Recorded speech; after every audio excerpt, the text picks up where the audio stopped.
Hey guys, welcome to the channel. My name is Cherilyn. I'm a crochet YouTuber and a streamer. I mainly post crochet and knitting videos here on YouTube, but I also stream on Twitch. Today, I want to share with you how I made this knit look cardigan. This video is a walkthrough, so it's like I'm basically telling you what I'm doing. I won't be focusing on everything, so if you don't understand some of the basics that I mentioned in this video, you can ask me in the comment and I'll link you videos in relation to that part to help you.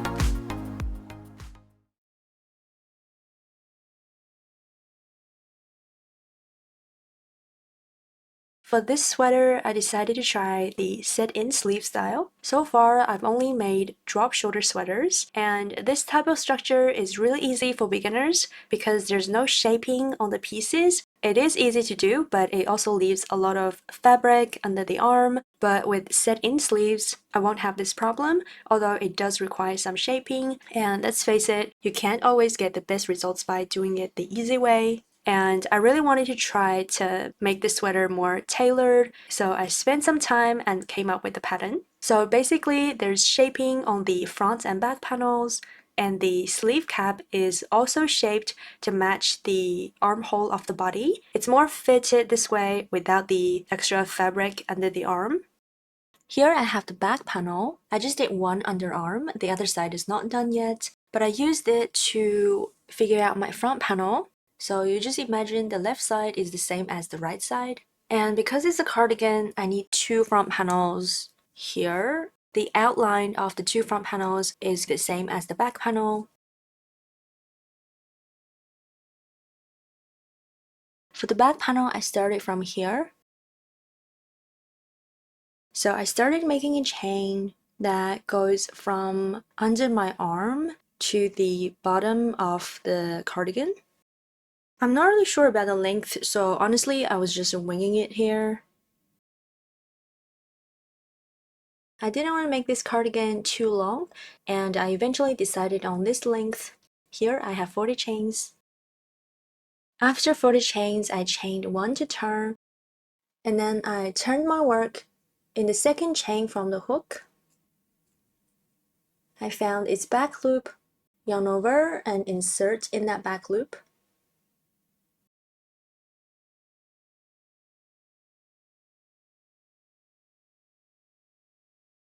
Yarn over, pull the yarn up, and then continue pulling that loop through the other two loops. And when I do this stitch, I like to pinch this part, so it makes it easier for me to pull it through. If you're new to this stitch, you should always mark the first stitch of each row. And then from the second chain back loop, I continued using that stitch. So yarn over, insert my hook in the back loop, pull that yarn up, and then pinch this part, and then pull that loop through the other two loops on the hook.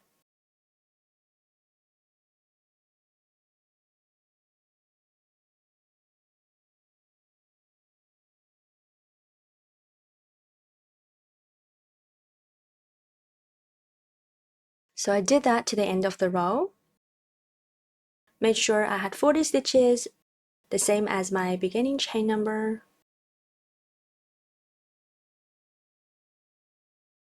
And then I started the next row by chaining one.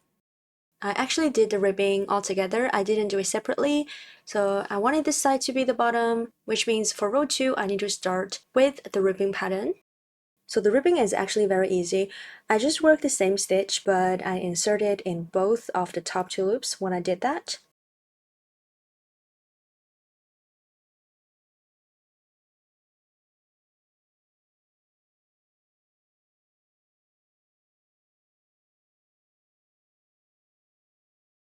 When I do my ribbing, I always do 10 stitches. So here I worked 10 stitches as well, just like that. But for the main pattern, I just changed one thing. Instead of working in both loops, I inserted in the back loop only. But the stitch I'm working is exactly the same. The only difference is where I inserted my hook.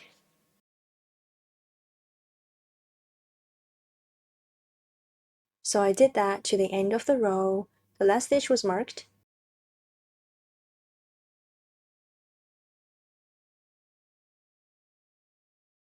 And then I chained one again.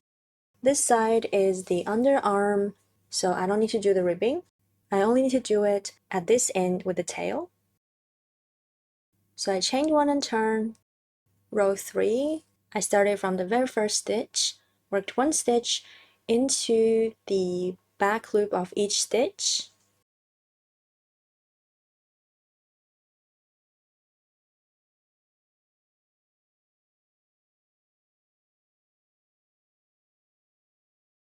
At the end of row 3, I need to count 10 stitches, because for those 10 stitches, I need to insert in both loops to make that ribbing.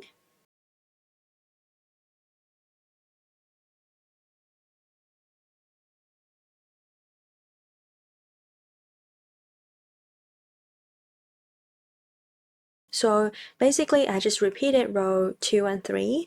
When I chain one and turn, I'm starting row 4. And row 4 is the same as row 2. With the tail at this end, I know this is the ribbing end, so I started with 10 yarn over slip stitches in both loops.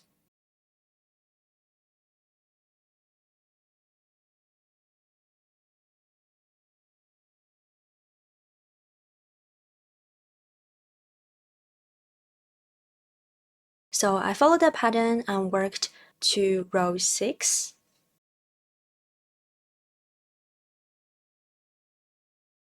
This width is this flat part here, and next I wanted to create this curve, so I needed to do increase at the end that's my underarm, which is the end I'm on right now. And since the height of each row is kind of like a single crochet height, if I increase one stitch each row, it's gonna create this almost 45-degree angle. So I chain one to start row 7. In the very first stitch, I made 2 yarn over slip stitches, but I was a bit worried about working 2 stitches in one back loop. I don't want to create a hole, so whenever I work 2 stitches, I actually just worked in both loops. So in the first stitch, I need to work 2 stitches, and I worked both of them in both of the top 2 loops.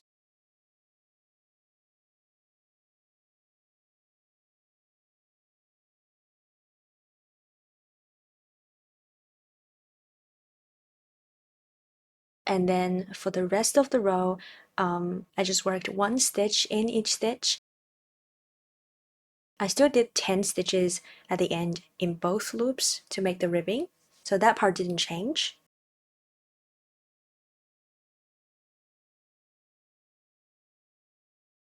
And the beginning of row 8 is normal, kind of like row 2, because the beginning of this row is on the ribbing end. I don't need to do any increase. But at the end of the row, I needed to increase again because I need to increase 1 stitch per row. But because it's 2 stitches, I worked in both of the top 2 loops.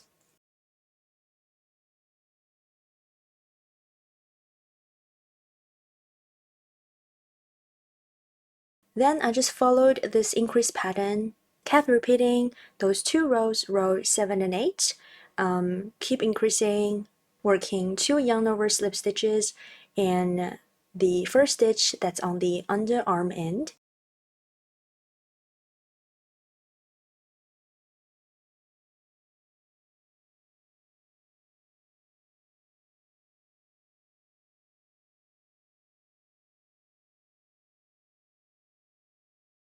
I worked up to row 12, doing 6 rows of increase. Because for the past 6 rows, I increased 1 stitch per row. Now my stitch count should be 6 stitches more than my beginning chain. So I double checked on that. And here I have 46 stitches. So that's the underarm. And next I need to make more stitches here to reach the shoulder.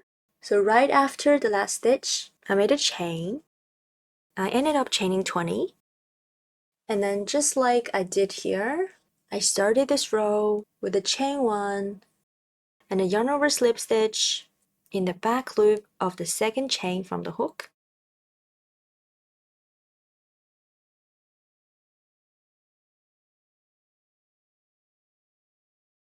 Yarn over slip stitched in the back loop of each stitch. Because I made 20 chains, I made sure I had 20 stitches here before I go back to the main part. And then after that, I need to crochet along this edge, but my chain is twisted, so I simply just turn that work like that. And that's the first stitch. So starting from this first stitch, I worked as usual, one yarn over slip stitch in the back loop of each stitch. Now the rest of this row is kind of like row 1. So 10 stitches for the ribbing at the end. And the next row, I'm back to normal. The pattern is the same as row 2. So I got the arm shaping part done. Next, I just needed to work back and forth like that, pretty much just alternating between row 2 and 3 again. I initially wanted to end this part on the ribbing end so that I could continue working on the other side of the underarm directly, but then I realized because I needed to make 2 front panels later, and because I needed to match their row count with the back panels, it's just easier if this part is an even number of rows so that it could be divided into 2 for the 2 front panels. So after measuring this against my body, I eventually decided to do 60 rows for this part, ending on this end. So after 60 rows for the shoulder part, I fastened off. Actually, here I should have left my yarn tail longer, so I can join this side of the shoulder to the front panel later. I made 20 chains here earlier, so on this side I needed to leave out 20 stitches as well. I attached my yarn in the 21st stitch back loop.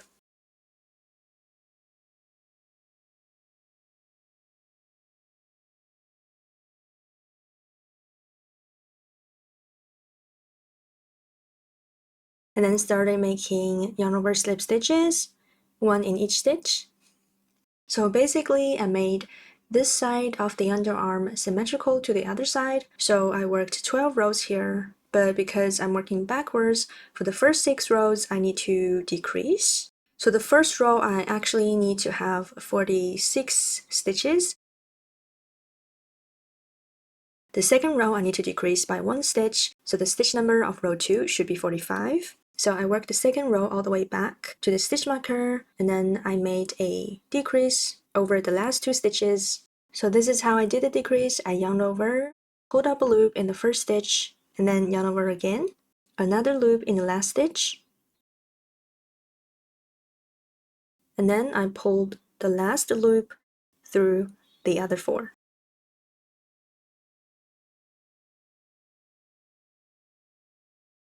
Chain 1, turn my work to start row 3. Row 3 I decreased again, but at the beginning of this row, because row 3 I need to have 44 stitches, which is 1 stitch less. So I use the same stitch to do the decrease.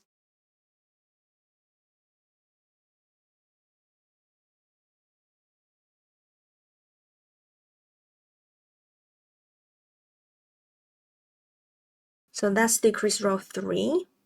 And then I just repeated decrease row 2 and 3 to continue decreasing at the underarm.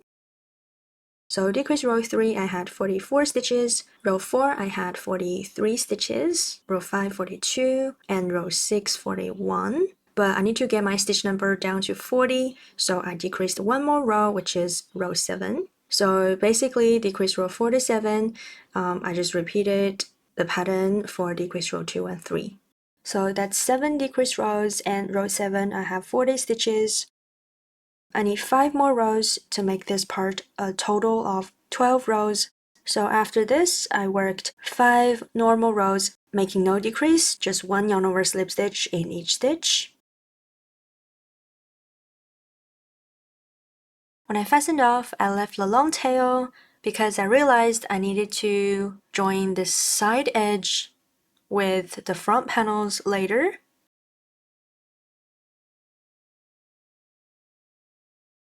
Next, I needed to work out the row count of the front panels. I put the back panel against my body and figured out how many rows I want to leave for the neckline, and it turned out it's about 30 rows. So the back panel I did 60 rows, the neckline is 30 rows. The rest 30 rows is divided in half because of the shoulder part of the two front panels, so that's 15 rows each. I started the front panel the same way as the back panel, and here I made 15 rows. The rest of this panel should be shaped like this, so I decided to work back and forth, simply leaving out the last few stitches for each row on this end to make the decrease. I only have another 15 rows, so about this to do the decrease, because as mentioned before, I could only have 30 rows for this shoulder part.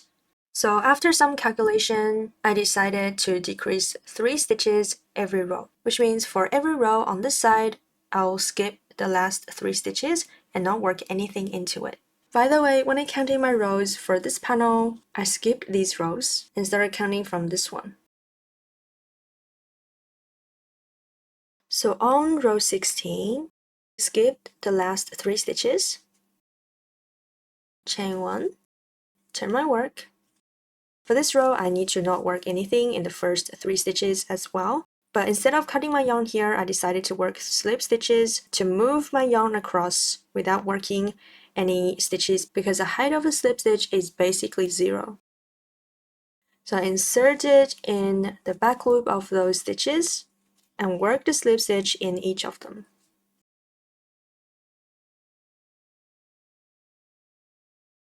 And then in the 4th stitch, I started working yarn over slip stitches again, 1 in each stitch, all in the back loop.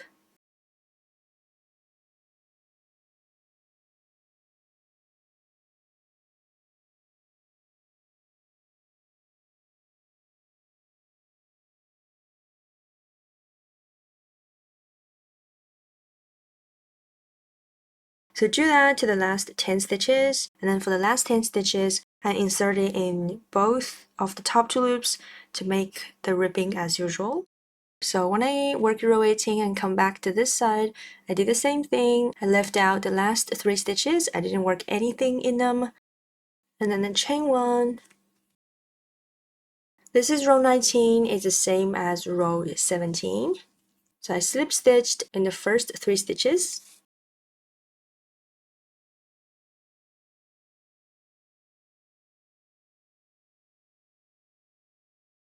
In the next stitch, I started working yarn over slip stitch in each stitch.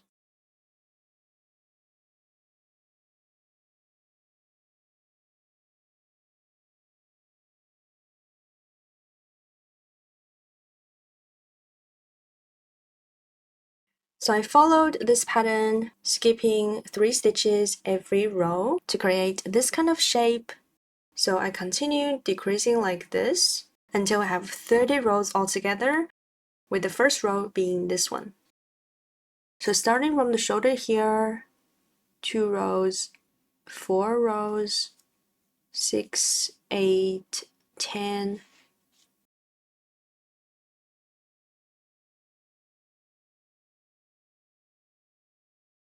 That's 20. 1, 2, 3, 4, 5, 6, 7, 8, 9. So I did 29 rows because I wanted to end up at the bottom of the sweater. So from the next row, I can start from here and just crochet along this edge.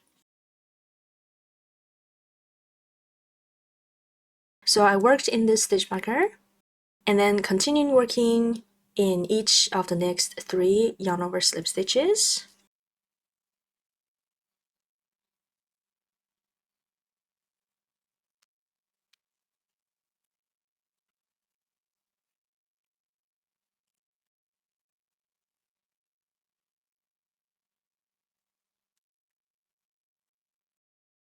And then I have 6 stitches here, 3 yarn over slip stitches, 3 slip stitches. So I worked 1 yarn over slip stitch in each of them. And I just repeated that process all the way to the end of the row.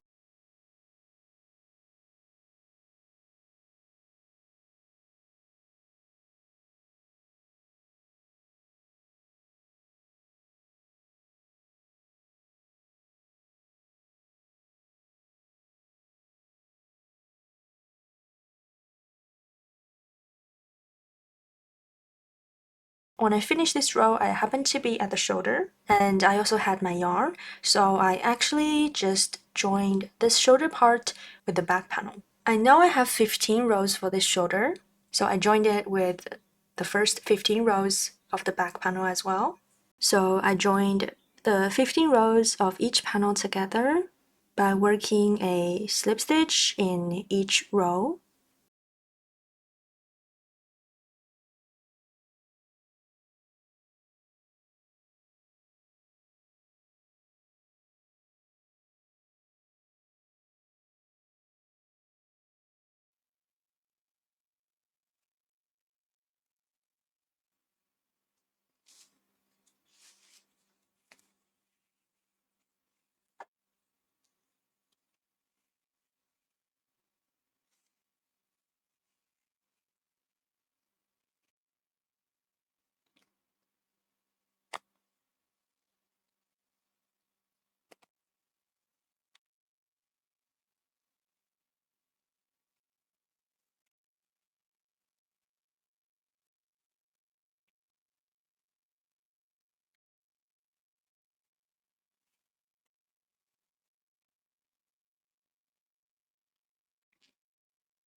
When I reached the end of the row, I worked 1 more stitch at the very edge to make sure it's joined properly.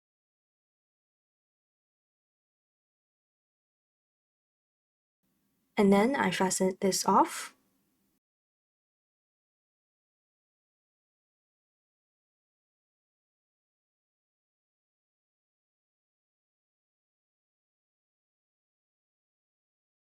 I used the same method and made another front panel and joined it with the back panel. After I did both shoulders, I was able to put this on so I could decide the length of my sleeves. I wanted my cuff to be tighter, so I decided to make my cuff and sleeve separately. And also, this chain is actually from my underarm to the cuff. And as you can see, this sleeve has different length. The one I'm measuring right now is the shortest length, which is from the underarm to the bottom of the sleeve, and the longest length is actually from the shoulder to the bottom of the sleeve. So I just made a chain that measures the length I like. And this chain was initially 52 chains, so I decided to round it down to 50 chains. For the set-in sleeves, this is actually where the top of the sleeves is going to go, and that's why it's shaped like that. After 50 chains, I chained 1 and started making yarn over slip stitch in the back bump of each chain. This is kind of like how we started the panels, but because I decided to make my cuff separately, I didn't need to do the ribbing at the end of the row, which means I never needed to insert in both loops. From row 2, I really just worked in the back loop of each stitch, from the first stitch to the very last one.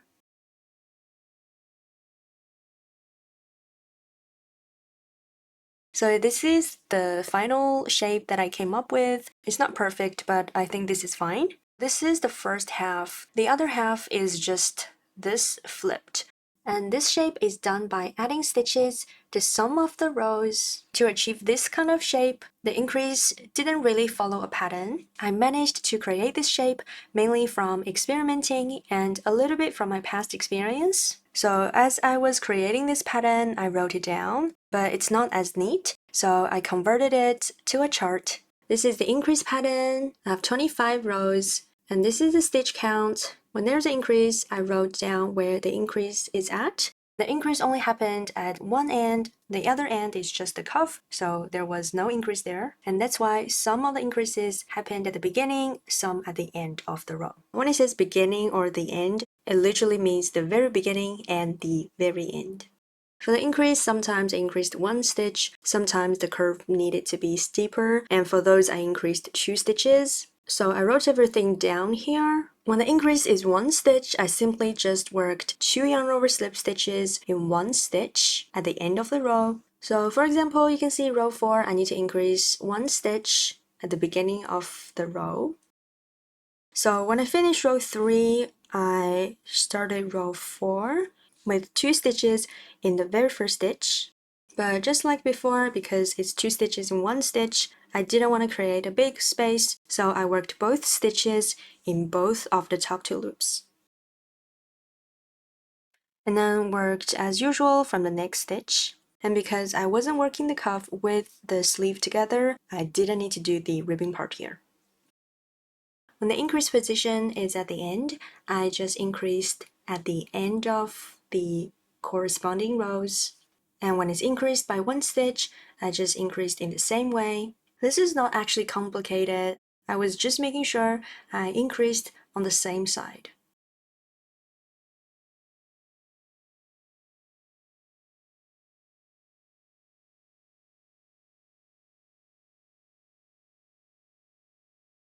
Sometimes I increased 2 stitches, like this, row 12 at the beginning. When this happens, instead of increase as usual, I chain 2 before I chain 1 more as the turning chain.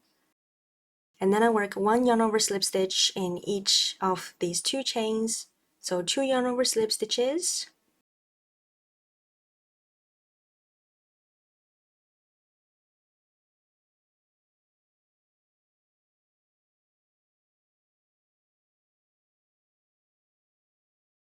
And then turn like that, 1 yarn over slip stitch in the back loop of each stitch. So basically, when I needed to increase by 1 stitch, I worked 2 stitches in 1 stitch. But when I need to increase 2 stitches, I just chain 2 more chains so I can work 2 more stitches as they increase. Row 13 is very special. I needed to increase 2 stitches at the end of row 13, and because it's increased 2, I didn't want to work 3 stitches in 1 stitch, but I also didn't have any chains here, so I decided to use a new tail, chain 2 more at the end of row 12, which is the last row. So I used the other side of the yarn ball, make a slip knot, and then attached it to the last stitch in both loops.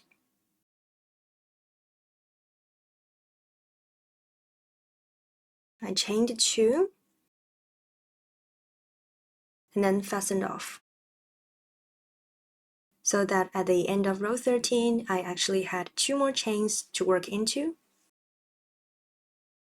Now that I finished the last stitch, I fastened it off. This was kind of annoying to do, but luckily I only needed to do it once.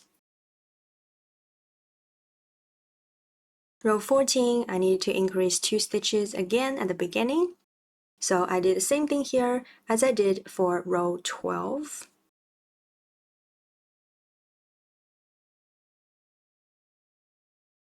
And after row 14, every increase is just by 1 stitch, which was very easy to do. Okay, so I finished my increase pattern and I have 25 rows. This is what it looks like. The decreased row is this flipped, which means I'll start from this 4 rows of 66 stitches and then 4 rows of 65, so on and so forth. So according to that, I wrote down a decreased pattern. So the first 4 rows is 66 stitches, which means I just do 4 more rows like that without any increase or decrease. When I finish those 4 rows, I should have 29 stitches, and then at the beginning of row 30, I need to decrease 1 stitch. So at the beginning of row 30, I worked the first 2 stitches together into 1 stitch. After I put up a loop from the first stitch, I immediately yarn over again, pulled up 1 more loop from the next stitch,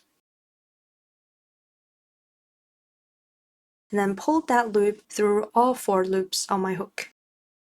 And that's how I decreased at the beginning of row 30.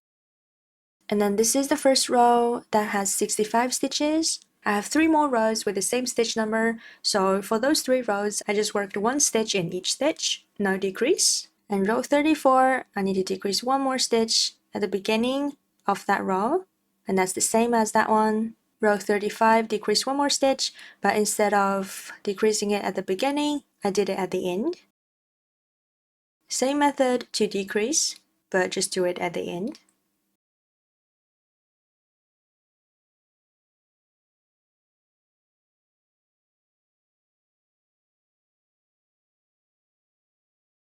Row 38, I need to decrease 2 stitches at the beginning of it, and when I need to decrease 2 stitches, I simply just didn't work any stitches in them, but when it's at the beginning, I need to get to the 3rd stitch. So in the first 2 stitches, I worked 2 slip stitches.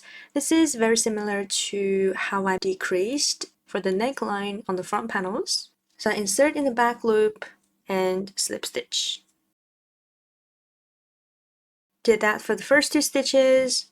And then from the very next stitch, back loop, I started making yarn over slip stitches. Mark the first yarn over slip stitch for later. When I need to decrease 2 stitches at the end, I simply just leave out the last 2 stitches. And because of the stitch marker here, I know which one is the last stitch. And the next row, I need to decrease 2 stitches at the beginning again. So this row 40 is the same as row 38. And then after that, I just follow this pattern to finish this sleeve. So when I finished the sleeve, it looked like that. I was quite satisfied with the shape, so I laid my joint piece with the sleeve together. I found the center of the sleeve and lined it up with the shoulder seam. I also made sure I joined this from the wrong side. The 3 rows on the side is supposed to be joined with the 3 rows here.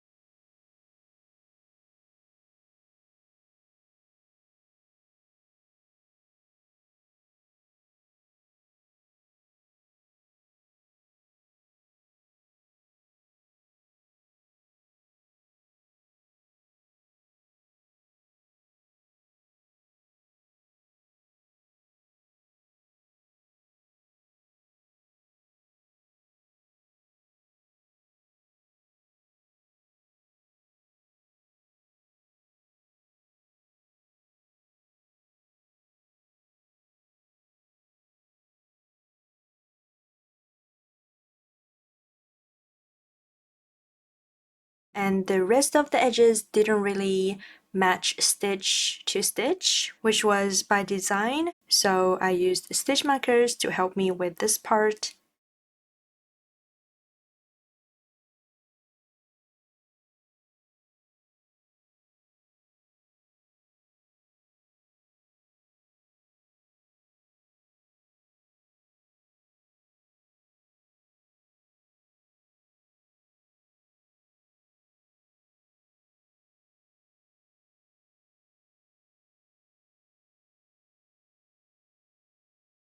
So that's the first half done. Then I used the same method and finished the other half.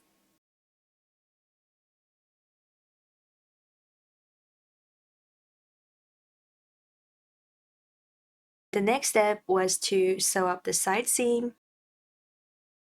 For the side seam, I made sure my stitches lined up, and then I joined them with slip stitches, so 1 slip stitch in each stitch. And for every stitch, I just insert it in both loops.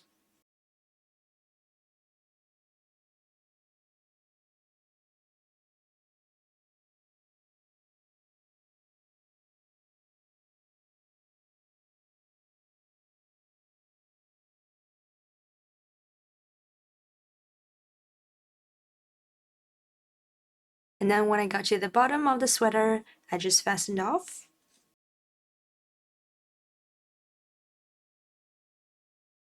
And then I still had the sleeve. What I did was I attached my yarn at the underarm again, and then I joined these stitches stitch by stitch to finish the sleeve. So when I get to the end of the sleeve, I can do my cuff directly from there.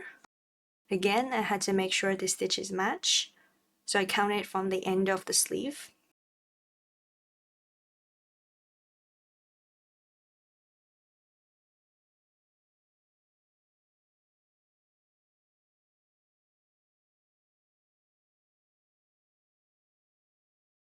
For this seam, I really wanted it to be as less obvious as possible.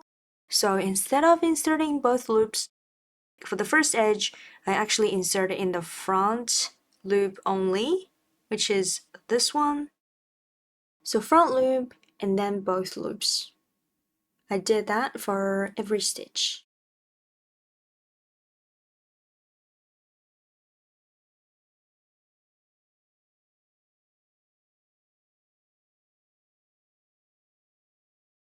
So when I got to the end of the seam, I started doing the cuff. And like I said before, I wanted my cuff to be narrower than my sleeve, so I couldn't make the same row counts. So I need to make less rows for the cuff.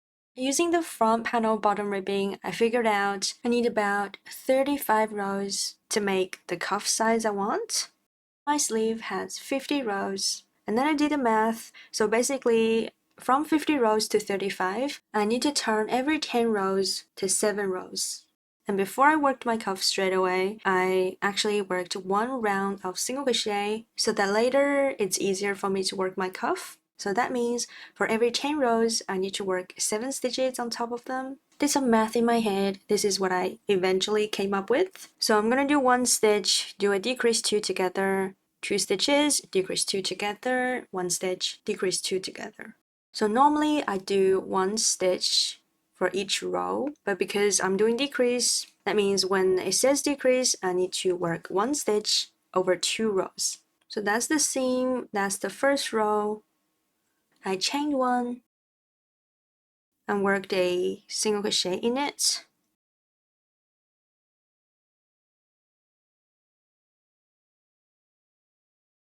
The next one is a decrease, so over the next 2 rows, I worked 1 single crochet 2 together. And to work a single crochet 2 together, you just pull up a loop from each row,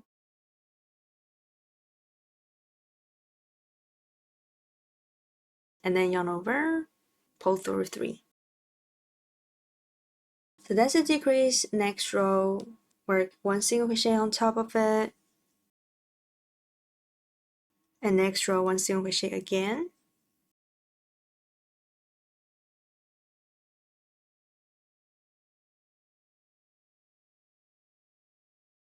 And then a single crochet 2 together.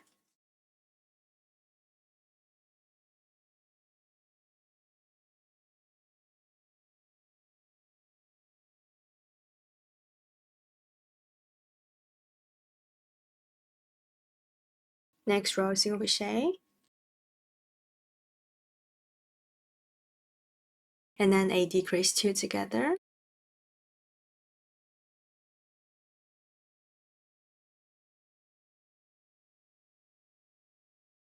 So that's 10 rows I just worked, and then I have 7 stitches on top of it. So that's that pattern 1 time, and then from the next row I just repeated that pattern again and again to the end of the round. So I did this decrease pattern 5 times to reach the end of the round, and then I slip stitched in the very first stitch to join in the round. I then marked the very last stitch and the very first stitch to double check my stitch number. 35 stitches is right. Next, I worked back and forth along this edge to make the cuff. I chained 10 for the cuff.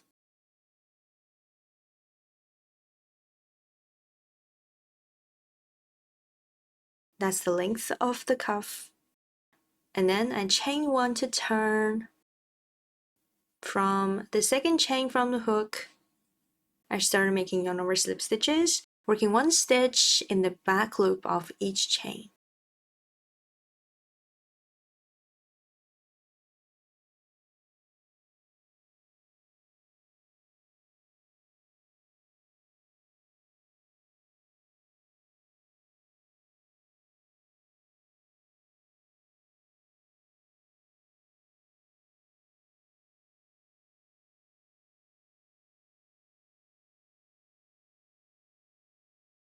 And when I finished this row, I attached it in the very first stitch with a slip stitch.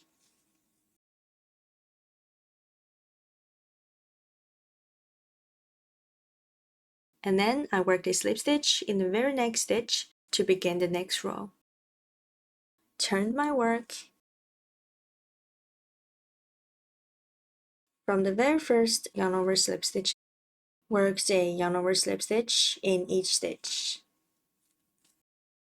And I always had 10 stitches for each row.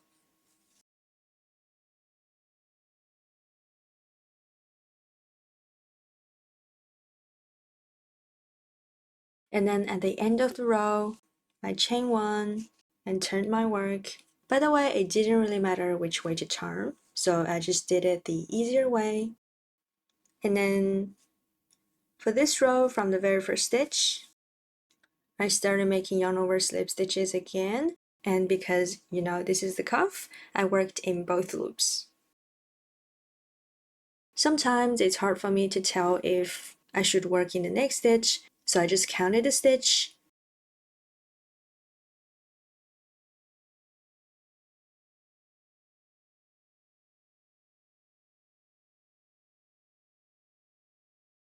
And then like before, every time I came back to the edge, I slip stitched that row to the next stitch, and then slip stitched again to begin the next row. So yeah, I worked back and forth like that for the ribbing.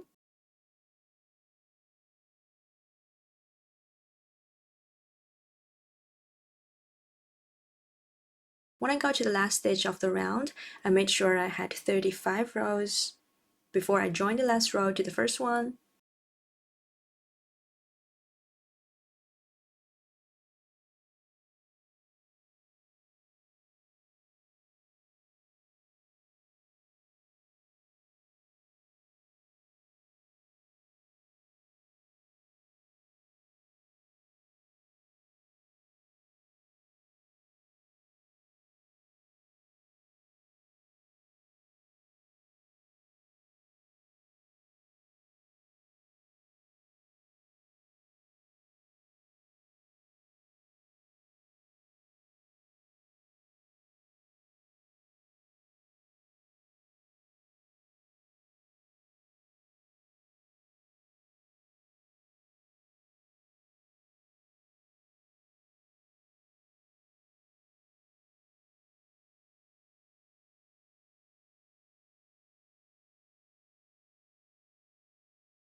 So I then made the ribbing. From the right side, I made one row of single crochets along this edge. To begin, I attached my yarn to the first stitch.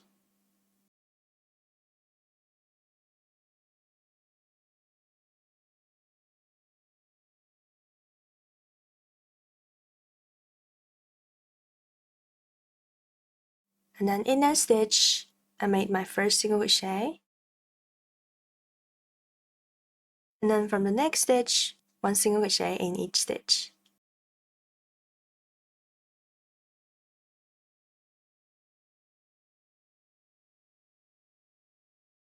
On this edge of the back panel, I worked one single crochet for each row.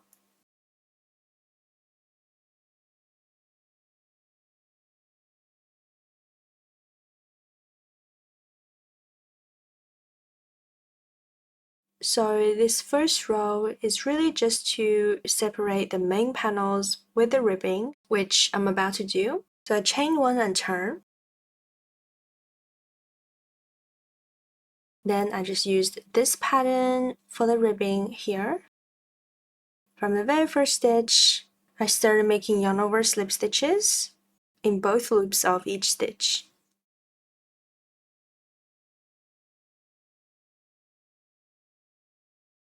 So I worked along the neckline. When I got to the other end, I'm going to chain one and turn and work back in that direction, one yarn over slip stitch in each stitch in both loops. And then repeat that, working back and forth like that to make the front ribbing. I repeated that pattern 10 rows in total. So after 10 rows of yarn over slip stitches, I did one more row of slip stitches because I noticed this edge is quite stretchy, but I don't really want it to be like that. And slip stitch is really good for locking in that length. So that's what I did. And after that, I fastened off all my yarn tails and my cardigan was done. Overall, I'm very satisfied with my first attempt on this sweater structure. I hope you enjoyed this process too, and that's it for this video. Don't forget to sub and like this video. I'll see you next time.